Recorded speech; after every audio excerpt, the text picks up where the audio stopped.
시청자 여러분 안녕하십니까? 김동수입니다. 한국 경제가 신종 코로나 바이러스 감염증 사태의 후폭풍에 휩싸이고 있습니다. 내수는 물론이고 제조업 등 실물 경제의 피해가 현실화되고 있는데요. 세계의 공장 중국이 멈추면 글로벌 공급망이 마비되고 그 충격을 한국이 고스란히 떠안게 되는 것입니다. 국내 확진 환자가 23명에 이르면서 소비가 급냉하고 있습니다. 확진자 중 일부가 2차, 3차 감염자로 밝혀지자 시민들이 대형마트라든가 복합 쇼핑몰, 영화관 같은 다중시설에 가는 것을 극도로 꺼리고 있습니다. 각종 모임이 줄줄이 취소되고 가족 외식조차 꺼려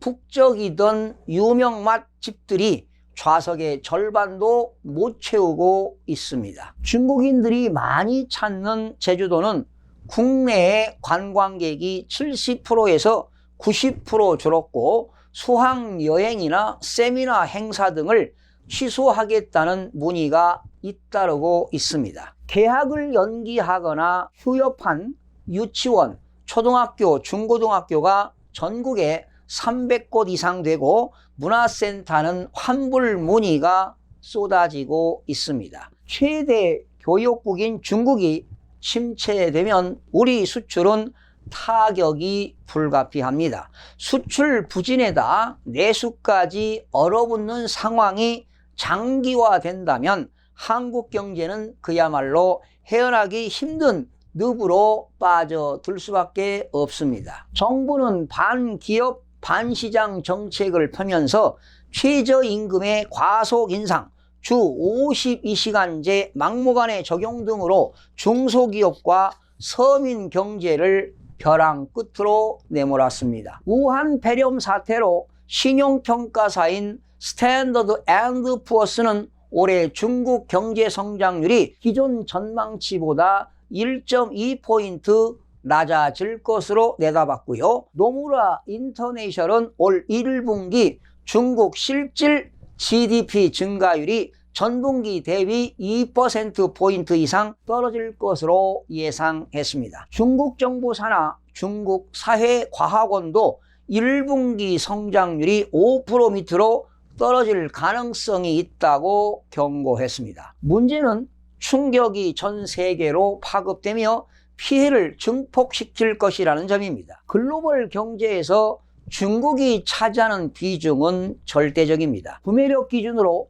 중국은 세계 총생산의 17%에서 18%를 차지하고 있습니다. 사스가 발병했던 2003년도에는 4%에 불과했습니다. 모든 분야에서 중국과 공급망이 긴밀하게 연관되어 있는 우리 경제도 연간 성장률이 최대 0.2포인트 하락할 것이라니 걱정이 아닐 수가 없습니다. 중국은 세계 경제의 엔진입니다. 하지만 사태 악화로 제조업, 판매업, 여행업, 운송업 등 전 산업이 타격을 받으면서 글로벌 경제에 악영향을 주고 있습니다. 그런데 말이죠. 우한 폐렴보다 더욱더 큰 문제는 한국의 국내 총생산 GDP 대비 총 부채 속도가 세계 주요 국가들 가운데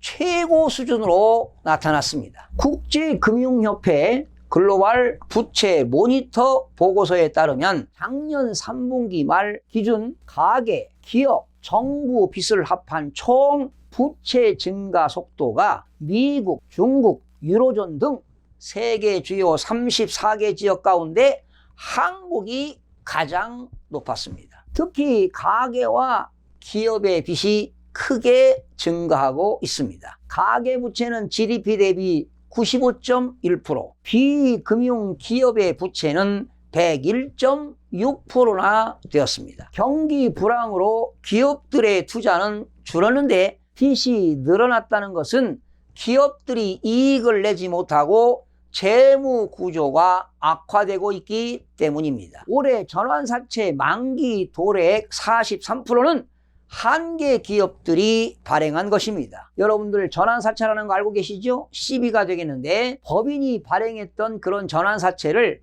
회수하고 다시 주식을 발행하게 되는 것이 전환사채입니다. 즉 일정한 조건 아래 발행회사의 보통 주식으로 전환할 수 있는 선택권이 부여된 사채가 바로 CB라고 하는 전환사채가 되겠습니다. 한계기업이라고 하는 것은 재무구조가 부실하여 아주 어려움을 겪는 기업이 바로 한계기업입니다. 즉 한계기업이라고 하는 것은 한계기업에서 벌어들인 영업이익 가지고 이자 비용 충당도 어려운 기업이 바로 한계기업입니다. 그래서 우리는 한계기업을 일명 존비 기업이라고도 하고 있습니다. 당장 발등에 불이 떨어진 것은 회사 사정이 녹록치 않아 전환사채를 발행해서 운용자금을 마련해온 중소기업들이 큰 문제입니다. 사모펀드 시장 화랑기에 발행한 기존 회사채 만기가 속속 돌아오면서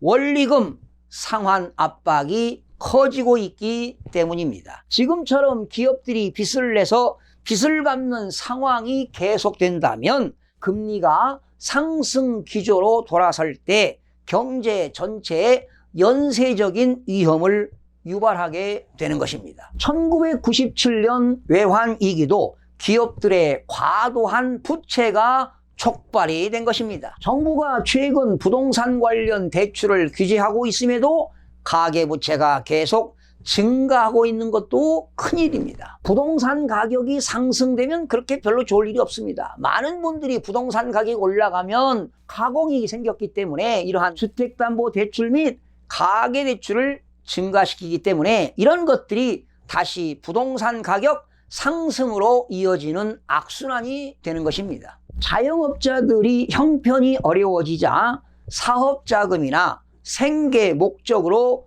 빌리는 경우가 상당수입니다. 세계은행 및 국제통화기금은 올해 세계 경제의 최대 리스크로 글로벌 부채 상승을 꼽았습니다. 2008년 금융위기 이후 모든 국가들이 경제 활성화를 위해 돈을 풀어대는 바람에 세계적으로 부채가 급증했으며 이것이 다시 글로벌 금융위기의 내관이 될 수가 있다는 것입니다. 지금 제조업에도 비상이 걸렸습니다. 그야말로 제조업은 패닉 상태입니다. 자동차, 가전, 디스플레이, 반도체 등 대규모 장치 산업들이 중국에 맡겨온 부품 조달에 차질이 생겨 생산을 전면 중단해야 하는 처지에 몰렸습니다. 2차, 3차, 4차 납품하는 중소기업들은 더 충격에 직면해 있습니다. 당장 7일부터 현대자동차의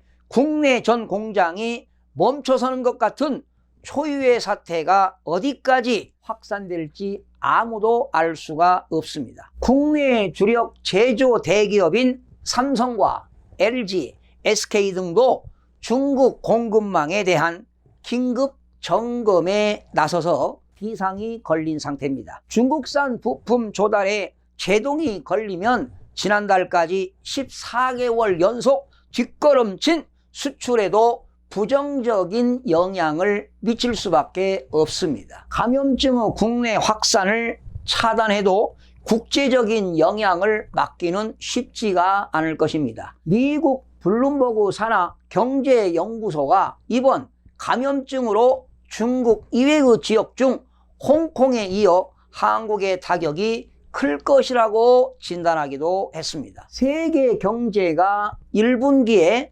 2%포인트 하락한다고 진단한 것도 있는데요. 이에 따라 국내 경기도 1분기 이상 악영향을 받을 수가 있습니다. 정부는 금융시장과 실물경제 전반에 대한 비상대책을 마련해야 할 것입니다. 특히 외식, 여행, 여가 등 경기 민감 업종에 대한 부양대책을 조속히 내놓아야 할 것인데요. 경제 충격 완화를 위해 기준금리를 추가 인하한다면 부동산 시장과의 관계를 반드시 검토해야 하기 때문입니다. 만약에 기준금리를 2월 말에 한국은행이 1.2%에서 1%로 만약에 내린다면은 부동산에도 그나큰 영향이 미칠 수도 있다는 것입니다. 수출 감소로 경상수지가 악화되거나 금융시장이 불안해질 경우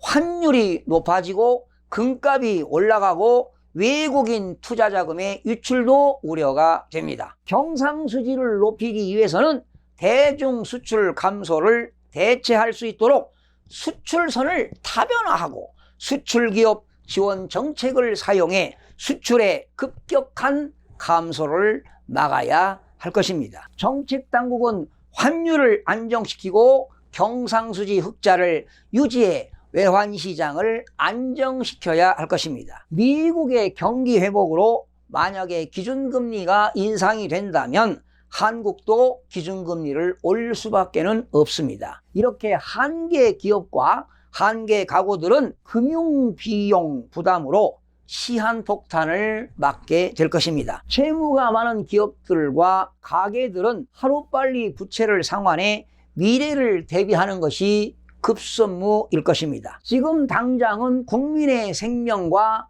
안전을 위해서 우리 모두가 최선을 다할 때입니다. 시청해주신 여러분 대단히 고맙습니다. 최선을 다하겠습니다. 내일 아침에 찾아뵙겠습니다.